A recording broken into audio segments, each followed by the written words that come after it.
Cougar fans, it is time. Touchdown! What a grab! It's time to raise your colors, raise your voice, and join in on the Raucous Roundtable about your favorite team, the BYU Cougars. 20, 15, 10, 5, touchdown! It's time to tailgate. Cougar Tailgate, where BYU sports fandom lives. And here's your host, Lauren McLean. What's up, Cougar Nation? I'm Lauren McLean, and we're here to tailgate with some of the most prominent families in Cougar history. Joining me today are husband and wife Mitch and Maddie Mathews, parents of two girls, Micah and Millie, and former star athletes for the BYU football team and women's soccer team. Thank you so much for being here, you guys. We're glad to be here. So happy Thanks to be for having here. us. This is going to be fun. Are you sure you're both happy? Because you were giving me some different answers before the segment started. I am so ready. I'm so ready. All right, let's do this. Let's talk about your journeys to BYU first. Mitch, you were a standout athlete in Beaverton, Oregon. Mm-hmm. What made you choose BYU over staying close to home? I actually wanted to be a Duck, an Oregon Duck. Growing up, that's who everyone cheered for, either Oregon or Oregon State, and I wanted to be a Duck. My dad grew up in Utah, but he didn't go to BYU or Utah, so he went to Southern Utah. So either BYU or Utah was never on the radar. Yeah. Me and my brother Marcus, who I played with here at BYU, we always wanted to be Ducks. It wasn't until he got a scholarship when I was a freshman in high school to BYU that BYU was ever even on the radar. Then once my brother committed to BYU, this is like, going into my sophomore year, then we are, as a family, we totally converted to be total Cougars, and that's who we watched. And in 2008, when I was in high school, BYU played Oregon and BYU won, and so I had all the bragging rights, amongst my friends. And then I totally converted to being a Cougar, and once my brother was committed here, that's just where I knew I wanted to go. And then I got a scholarship my junior year, and it was pretty easy to commit here since I knew I was going to play with my brother, and so I was a late blooming Cougar, and but that was great. I learned all about BYU and was thrown into it, and we ended up staying here in Utah now. So Utah's been home because of my brother. Ultimately, his decision first to go to BYU, but I'm glad I followed in his footsteps, and I'm glad I made it here. And Maddie, you've mentioned on your social media that it was your dream since you were a little girl to come to BYU. What made it such a special place for you? I mean, just growing up in Utah and watching their games. I went to camps ever since I was 7 years old. And I remember just sleeping and thinking about BYU soccer. And really? Yeah. So I was on a club team, Sparta United, and one of the girls' older sisters, Jessica Ringwood, committed to BYU. Yeah. And so just watching her and going to her games, I just saw the atmosphere and I was like, oh my gosh. And they were good. And I want to be here. And I just remember going to camps with all my club friends, and we would go find Jen and then juggle in front of her, or try to impress her. Oh, that is so embarrassing. Looking back, that I'm is so embarrassing. But that's what we wanted to do was play at BYU. Oh, but hey, our strategy worked. It worked. Mitch, that's not embarrassing. No, that's great advice. Totally works. If you're listening, that's great advice. Stalk the head coach. Go find That's her. what you got to do. Oh my gosh, that's and do anything you can to impress her. Yes. Oh, I love that. And then you played soccer, and then you ended up running track your senior year. Yeah. How did that come about? So I ran track in high school. I actually ran when I was younger too. I went to the Junior Olympics and stuff like that. Wow. It was Did so you really? fun. Yeah. I didn't know that. Yeah. You really didn't know that? I didn't know that. It doesn't surprise me. There's going to be lots of revelations. Doesn't surprise Lots me. of them. We're going to learn a lot about each other, Mitch. Yeah, this can't podcast. wait. Yeah. But yeah, so then I ran in high school, and I obviously was already committed to play soccer. And so I was in touch with the BYU track coach, but because I was already committed, it just timeline didn't work out. And so finally, when I was done with soccer, he was like, do you want to come try a semester? And I was so excited. So yeah, it was a lot of fun. That is awesome. You got to do both of those. Yeah, really cool. You're both were elite athletes here at BYU, but how did the two of you meet? Because Mitch, I recently watched this interview I did with you and Taysom Hill, and I don't know how long he'd been married, but he's like, Mitch, you got to start hanging out with some girls. He was trying to give you some dating advice. That was probably 10 years ago. It probably was. It really was. It And I actually think you guys met not too long after that. Really? So how did you guys meet? Manifesting. I told myself I wasn't going to get married at BYU, and I didn't. I stayed true to that. Oh my gosh. Not because it's a bad thing to it, just that I just feel I had one focus, and it was ball. But me and Maddie met at a great time. We met like weeks before I left to go train for the NFL. So that was great timing at least for me. Was just to be focused on ball while I was here. Then we met at a haunted chairlift in Sundance. You know that ride that you can go make a haunted chair. That was our first date. Actually, that was our first date. Yeah. And that was really fun. And we've been, honestly, ever since that day, pretty much together ever since then. Oh, and that was end of October 2015, and I left in December. So like a month and a half that's crazy. later, I left, and then we did distance for 2 years. But that's where we met. That was our first date. That was our first date. Can I tell the story of how we first met? I want to hear it. Yes. Who's better at telling it, though? Wait. Do we want Start with first Maddie. impression, or do we want how we... Both. You can do first impression, and then I'll do how we met. Oh, gosh. Okay. Because your first impression, that was you. So I'm a freshman. And like the SAB, like I'm studying at one of those tables. And of course I'm like scouting around. Like I'm new here. So I'm like scouting who's cute. And so I see this like really tall, handsome guy walking. And I'm like, he's cute. And he has like his sweats on and his like socks and sandals. And he's like walking like he's tired, but like kind of with a swag to him. And as I'm watching him, I'm like, he's kind of full of himself. Like, what sport does he play? This Total is me being total so judgment. judgmental.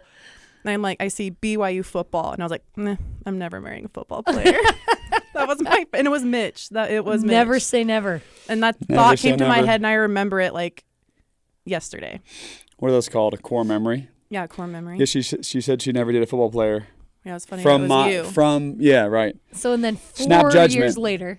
No, was it 4 years later? I was a senior. She was That was 2014, so a year and a half later. Okay. year and a half later. Yeah, it was when we not met. too much. Not too longer. Yeah, and I didn't even know his name. I didn't know who he was, like any of that.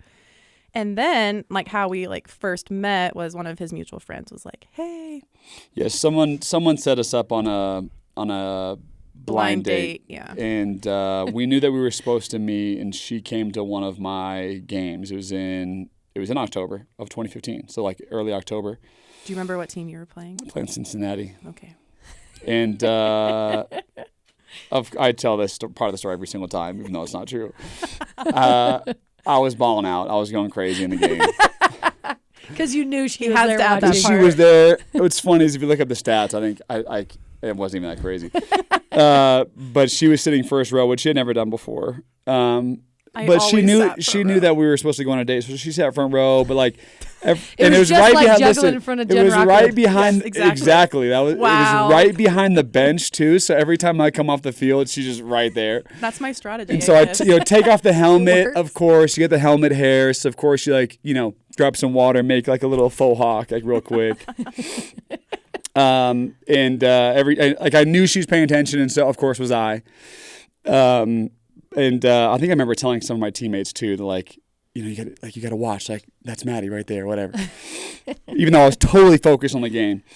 After the game, though, you know how whenever if we win or lose, like you run around the bottom of the stadium and like you high five all the fans and stuff.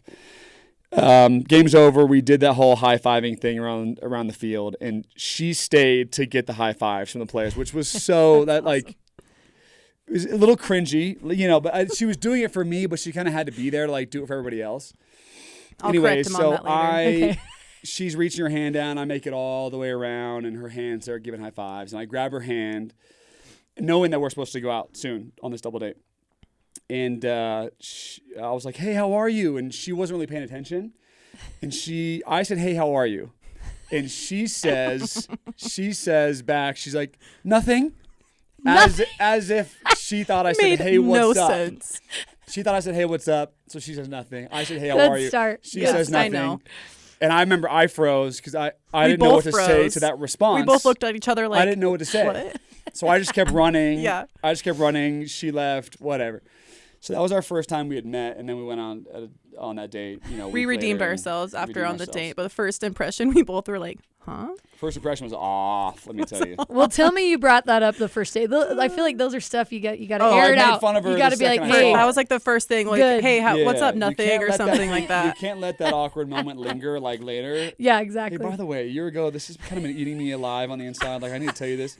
No, you had to bring it up right away, Well, it's funny because he's really like crazy. front row. She never sits front row. Like that's where the She never athlete did. Yeah, you section always is. sit there. She was right there, And then I was leaning over the banister. Like, And then she I was with remember Colby Pearson Yeah. and Grant Jones? Yes. Okay, so I was sitting next to their wives. And so Okay. they were waiting for their boyfriends. So I was just standing next to them and I had my hand out talking to them. Totally makes sense. So to I was me. turned around to grab my Her hand. and I story was- checks out, but yeah. It does check out. Anyway. All right, Mitch, I want to know what was going through your mind when you first saw Maddie on the soccer field in her element.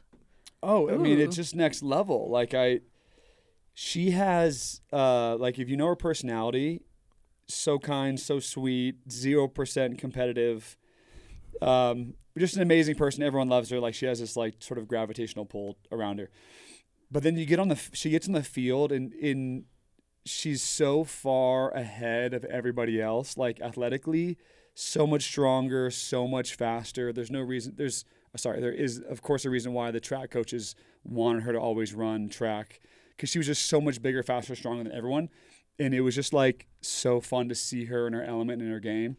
And then playing the sport that she loved, But just to watch her against everybody else, it was a man amongst boys. And I mean that in like the right way. But that's You're really so that's really nice. what it was. And anyways, and I was always right there on the sideline, like if she ever wasn't shooting enough. So I'd come back. I forget which. I was either on Kansas City or Cleveland. I would come back and watch her games in the fall as much as I could. And I would be right there on the sideline yelling for her to shoot the ball. Halftime, I would like grab her, like, stop passing the ball, shoot it. I was always Shoot looking it. to give my teammates like assists Yeah. instead of shooting. He's like, Yeah. no, first You look, gotta shoot. And I Never was like, okay. shoot the freaking thing. Yeah. So, anyways, it was fun to watch her, and I didn't know much about soccer at the time, still don't, but it was fun to see her just be so dominant and play the sport she loved. That's so Hey, nice. listen, I'm going to second that because I was the sideline reporter at the time, and so I get to watch Maddie. You were like, it was like a gazelle, powerful gazelle. Like one of the most beautiful, saying? I'm serious, like one of the most Wow. beautiful athletes. Like the way you play, there was like, anyway, You're so strength and nice. beauty. Like you were so fun to watch. I'm All right, blushing. Maddie, let's go to you. What went through your mind the first time you saw Mitch on the football field and you like knew him? You know what I Yeah, mean? Him balling out in yeah. Cincinnati. I was like, yeah, wow. Come on, give me it. What'd you think? It's so funny because do you remember the Hail Mary? I'm going to bring up the Do Hail I Mary remember the Hail catch. Mary? Yeah, I know. I think I do. Yeah. That was You like remember that? when I like knew of you, but I like didn't know you yet. And I just remember like watching that. I know exactly where I was, and just like watching that game, I was like, dang, he's so fast. And like you like catch the ball like not against your chest, but like you're really good at just like catching it. But anyway, just watching Mitch was like Your super terminology fun. is wow. We got to get that up to speed. Yes, I know what you're saying. You guys got to help each other with your I know what you're respective saying. sports Yeah, a I little know. bit here. That is true. Yeah, where were you? I with was the Hail actually Mary in catch? my apartment with my friends. Everybody remembers where they were. It's crazy. Yeah. It's so funny. It That's really the start is. of it. I everyone's just story. got back from like oh my gosh, I actually just got back from Nebraska. I was playing in Nebraska the day before you, and I flew home, and like right when I got home, we turned on the game. It's blessed ground. And right you know there. what? There was like a newspaper article of like me playing Nebraska on your guys' bus. Whoa. Hey. It's that magic. Yeah. I think Tanner Mangum was also trying to talk to her at that time too. Well, that didn't work out. So, So, I think that happened. Shout out to Tanner. if Fred you're Warner listening to maybe this. was too. But anyway, yeah, we all won't my get into teammates- that. all my We won't teammates. get into that. We're going to take a quick break, but when we come back, we'll have more from former BYU football and soccer stars, husband and wife, Mitch and Maddie Mathews.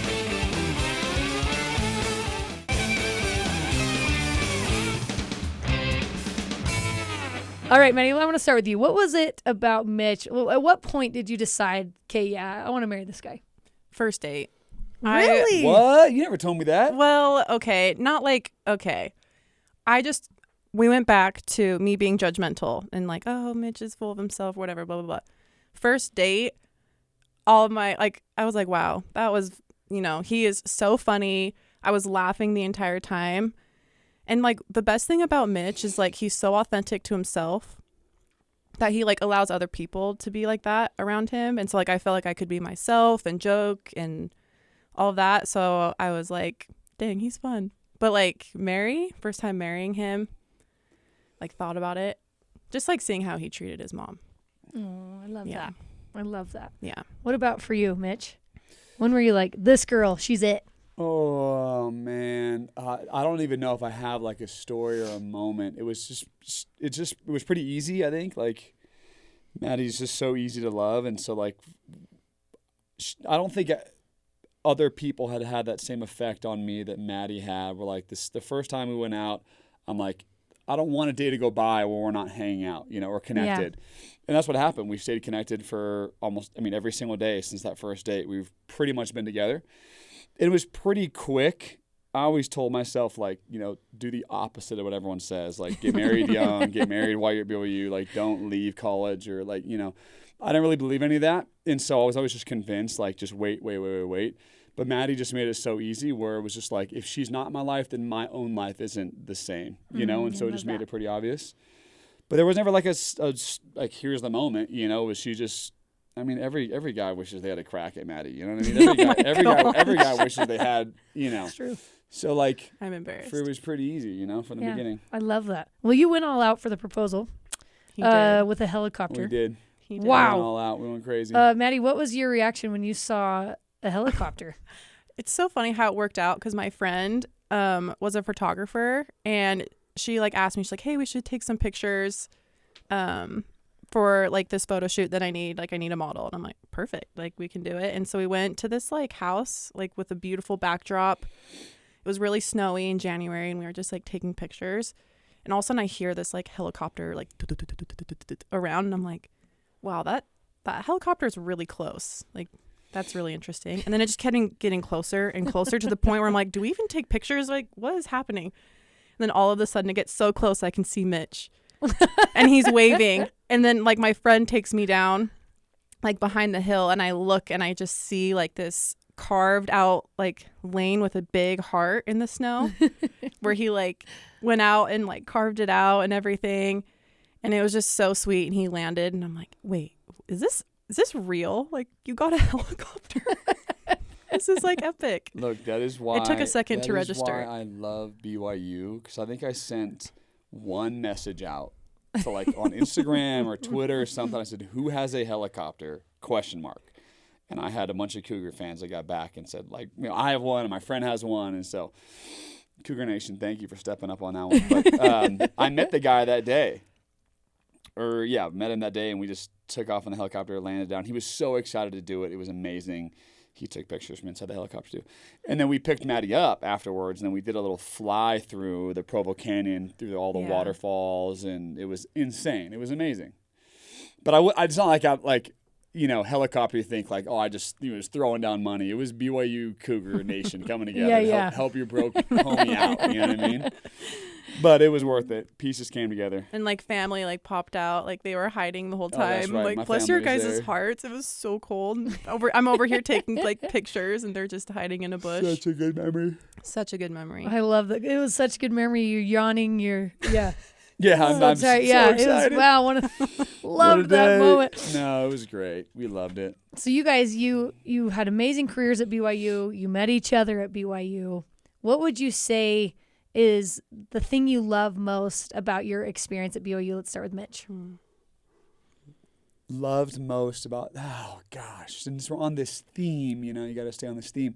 Best experience at BYU... Man, I don't want to go into like football because that's just like off topic, but I think it was learning how to balance life. Like when you're 18-year-old kid, your parents do everything for you. You don't really have to think. You just play ball. I went on a mission, before I really came to BYU and played, and still everything there is so structured for you. When you get to BYU, you have to balance school, which I didn't do very well. But you have to balance doing school. You have to balance football. You have to balance, social and dating and family. And then also charity stuff that you do, like speaking and visiting kids and, in hospitals or going to groups to speak. And you have to just balance a lot. And so I just remember thinking, like, I'm really growing up at this time. And BYU is probably the most formative years of my life because you're without parents. We have the structure of football, of course, but like as a human being and as a man, like this is what I had to figure out. Like, how do I balance being a super high performer in football and then school and then all the social, like just really everything. And then now in life, I look back on my time at BYU and I'm like, that really helped me balance everything. And then now as a dad, as a business owner, those moments were formative to me to like know how to perform through stress, know how to perform after a bad week or a bad game, like the bounce back, and knowing how to, have high self-esteem, but also be humble enough to serve. Like BYU was very formative for me to learn how to be a good man and a good human being. I love that answer. What about for you, Maddie? I want to second what Mitch said, but I won't go into detail because that's the thing, just like the time management in soccer school, and you're just trying to be the best at everything you can. But also, it's like such a loaded question because I feel like I can talk about this for an hour. Like, I just feel like the luckiest girl on the planet to even be at BYU, like go to BYU, like, and meet the people that I met and have the experiences I got to experience and play for the program that I did. It like has changed my life. And I like give kudos to Jen because she's really good at like the alumni portion where it's like once you're in the program, you feel like you're in the program for forever. And she's really good at like, having events and stuff like that where you feel like you're still part of the program. BYU football is awful at that, but go ahead. Yeah, I'm so sorry. Side note, we can talk about that, but go ahead. But like, yeah, I just have like lifetime connections, and I've learned things from each individual that will impact me for the rest of my life. So just the people that I met, and obviously it brought Mitch, which therefore brought my 2 children. So let's go. Cool experiences for sure. Little cougar babies, you know what I'm saying? Yeah. Yeah, we're going to get to that in a little bit because I want to know all about their training because I know it's already happening. We don't mess around. I want to know because with everything that you guys said also comes challenges. There's challenges you just mentioned. You have to grow up. You're trying to balance everything as a kid, and then I don't know, then emotions and everything that goes with being in college and being an athlete. Let's start with Maddie. How did your family and Mitch kind of help you through some of the challenges that you faced at BYU? Oh, they were my rock. Like, even like if we're talking soccer portion, just like Mitch changed my athletic performance in a lot of ways, just gave me tips. Not like this isn't a brag or a flex by any means, but like I'm not a selfish person, and that kind of carried on the field too, where it's like I was always looking to assist other teammates and look opportunities for them. How can I help them? And then passing when she shouldn't have passed the ball. Yeah, and even my coaches were like, shoot the ball, like you can shoot it. But I think I have to get permission from other people to be selfish to make it okay. And so that's where Mitch was drilling me and like, shoot it. It's okay. And then like my senior year was like the year that I scored the most goals. Dude, so she went off. I was just very grateful for like that mindset. And like even my dad, I wouldn't be where I am without like my dad. And like he was the one that put me in soccer in the first place. Well, then like my mom too. But like I remember as a kid, my dad's gonna hate me for telling this story, but like he had me wear like 5-pound like ankle bracelets during practice because he thought it would make me like faster and stronger, which hey, maybe it worked. I don't advise this to the parents listening, but yeah, he just pushed me a lot and in ways that he thought was best, but like it registered in my head like, yeah, we work hard and it carried through. Yeah. So, but yeah, just in all aspects of juggling everything, like my family was my rock. He saw potential in you. Yeah. That's why I did that. Yeah. Mitch, what about for you? Because I'm sure there were a lot of challenges. How did your family and Maddie help you through those? Yeah. Well, in college, at least, Maddie and I weren't really dating. Yeah. But even, after NFL, I think I've told this story a million times with my mom passing away. I think my family did an amazing job at, especially my mom, is they allowed me to believe that I could truly be as great as I wanted to be. And it all just started with the real estate in between my own ears. Like as much as I talked to myself about the things I could become and the great things I can do in the world and on the football field and off the football field, my parents allowed me to think really highly. And I think a lot of athletes lack that. I think a lot of athletes think they're okay and wait to be maybe great, but that doesn't happen if you always think you're just okay. I think the best athletes think they're awesome and great at the sport and fast. They're fast in their mind before they're fast in the field. They're great in their mind before they're great on the field. And I think my parents, my older brother, like they, for some reason, looked at me and said, like, this kid can go as far as he wants. Let's let him just have all the confidence he needs to have, And then Maddie was just always right there. She was there for some of the worst moments of my life. And so having her there at those times, getting me back to in the right headspace to, having a funeral while I'm playing in the NFL, funeral for my mom, like having those things and still needing to perform. Like my family was just this little tight circle around me. And of course, BYU Nation, of course, everyone else. But my family from when I was really young allowed me to think big. That's number one. And then when times did get tough, like they were always the first ones on the scene. So that was definitely it for me, just a great support system.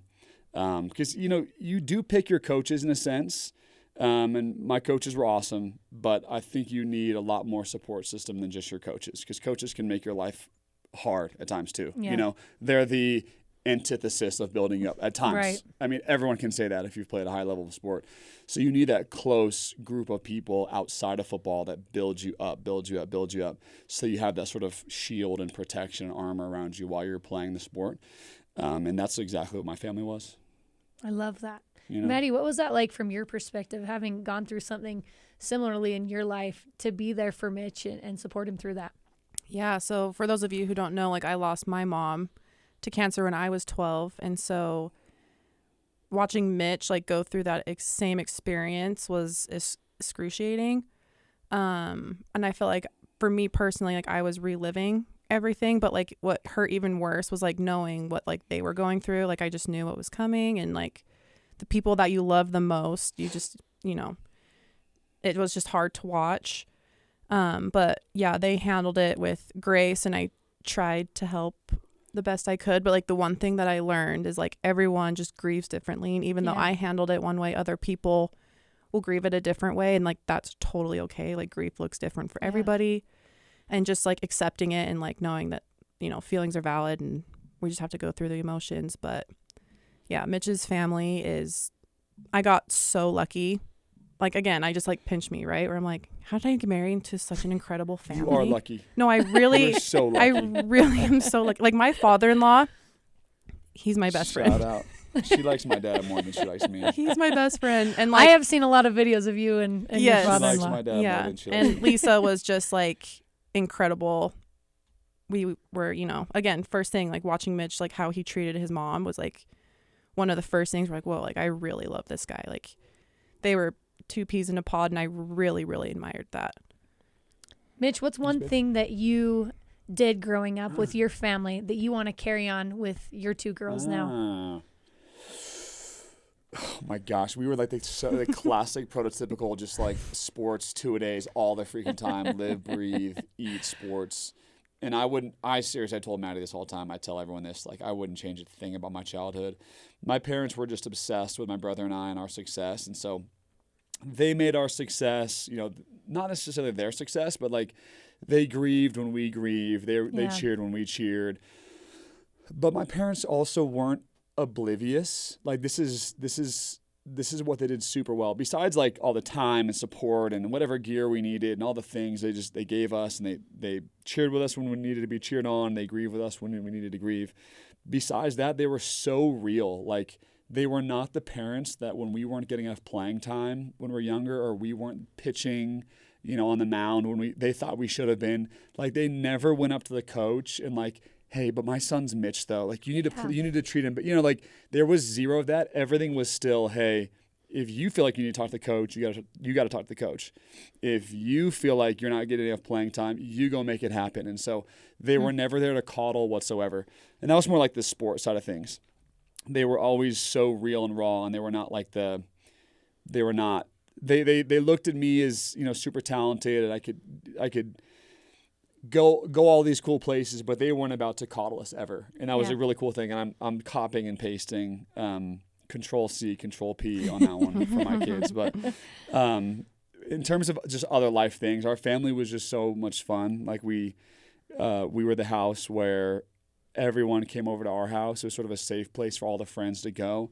So every party, every good time, every snow day, every event, everyone crashed in our house. And so being the right type of person, this is what I want to copy, is having a safe home where people can come and feel, a vibration, an energy that they'd never felt before, is something that Maddie and I are sort of obsessed with. Is we want to be the house where kids, people, family can go and feel maybe something they haven't felt before, which is just total love in the home. My parents crushed that, like absolutely nailed that. They did, yeah. And that's the memories I still talk about with my friends, is how everyone was obsessed with our parents and the things we did for kids. And that is one thing that we want to copy and paste as well. I remember like one of the first times coming over to your house, and I knocked on the door, and your mom is like, "Why are you knocking? Just come in." And I was like, "Wait, seriously?" And like she always had cookies out, and so it literally felt like home. And so I was like, wow, this is something else. So it's like, copy and paste. Next That's level. what we want. They were next level. Yeah. What about for you, Maddie? What's something that you had growing up that you want to implement into your own family? I had an amazing childhood, and I'm so grateful for it. For like the traumatic event that did happen, like my dad did an incredible job of like providing us the best that he could. And like my stepmom is amazing.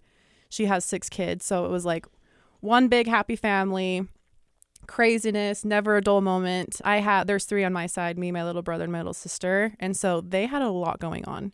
And like soccer was my outlet, and like just my best friends, like my family on that team too. And one thing that I give credit to my dad too was kind of the same thing, like how he talked to me. Like, yes, it was performance of like, hey, you need to score more goals if you want to get to this level.